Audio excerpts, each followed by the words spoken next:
We are at Supreme Menswear, and we are talking about the Stampeders traveling to Edmonton to take on the Eskimos in the second round of the Labor Day Classic. You're watching Third and Long.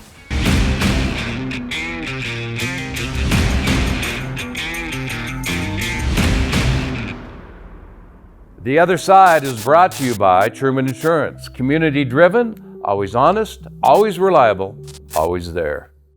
Today on The Other Side, we're taking a look at the Eskimos again, but they're a little bit of different team at home, aren't they? Yeah, like everybody. I mean, they do play well up there.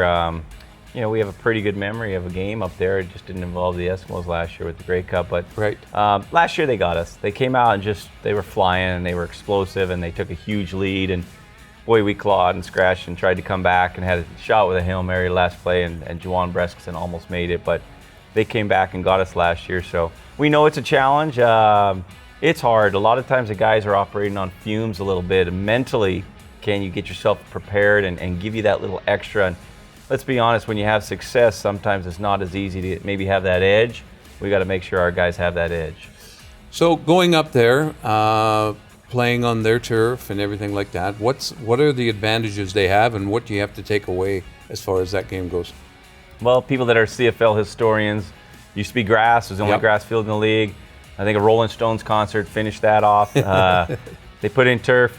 What they did, though, they put in a turf that's built for soccer. And so basically it doesn't have as many rubber pellets in there.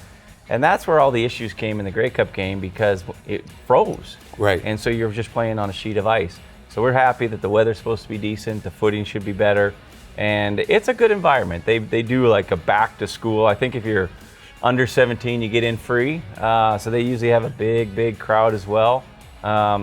They've got that pride going up there. They still obviously have always been a football city. So we're looking forward to the challenge. You know what I've always loved? The drama and traveling with the team, being part of the broadcast team. We'd go up there and you'd see what would happen. Now, in the Western Finals, Wally, I believe it was the year Pee Wee made the big catch, but they wouldn't let the Stampeders practice on the field. They had it chained, and Wally was going to get the sure. It was so much fun. We just taped it.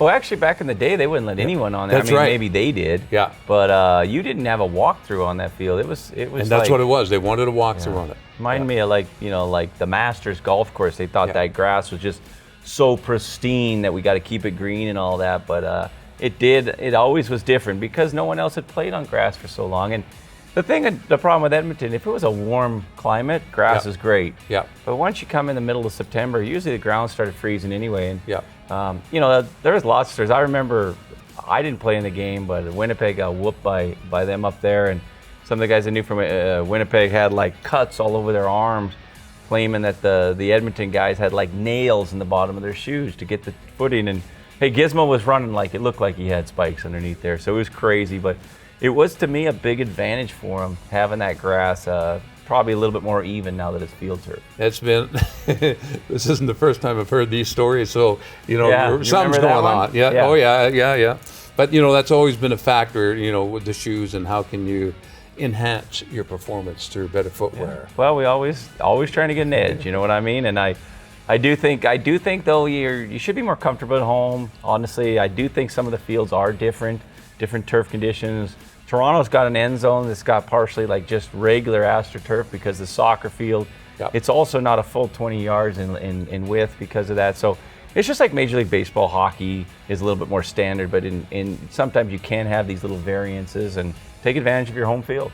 Now, on a day like this, when you're playing up there, do you bus up? Do you fly up? I mean, I've seen both. And how do you prepare for this game? We bus, and it's not a great trip. It's not like it's long, but it's one of the more boring drives. I'm sure people in Calgary have taken that many times. Sure, yeah. And I'm glad it's a little earlier game though. So essentially, if you get home at 2-3 and it hasn't gone your way, that's a tough bus ride. The trip up, the guys get a little sleep. I get a little work done. We take care of business with media and ready to play. Always know that the guys need that extra rest. And sometimes we got to cycle in new bodies. We don't have a lot of extra bodies this year, but you do have to adjust your roster a little bit because guys just can't recover quite fast enough in 5 days. Do you know of any of those changes yet? Well, we haven't had any practices yet. In fact, tomorrow we're just going to bring the guys in, watch the game, and just have a walkthrough.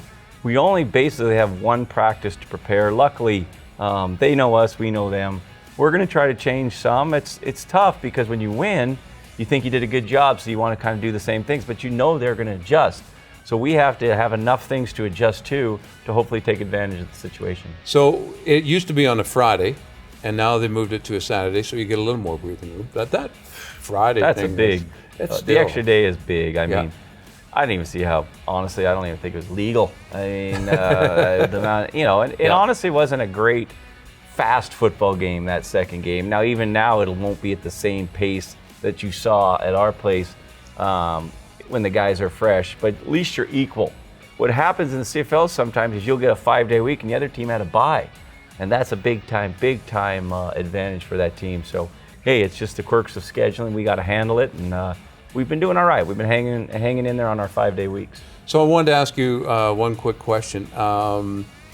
Playoff Labor Day in Edmonton or in Saskatchewan against the Rough Riders on any given day, what is the toughest place to coach from?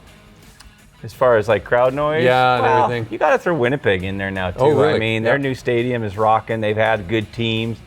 Sask is probably the loudest, but just barely on that. I think with Edmonton Stadium, it's that a little bit more open air. Right. It seems to kind of lose it. They've had the biggest crowds. The loudest stadium I've ever been in the CFL was BC Place. When I was with the Lions, playoff game, we had 50,000.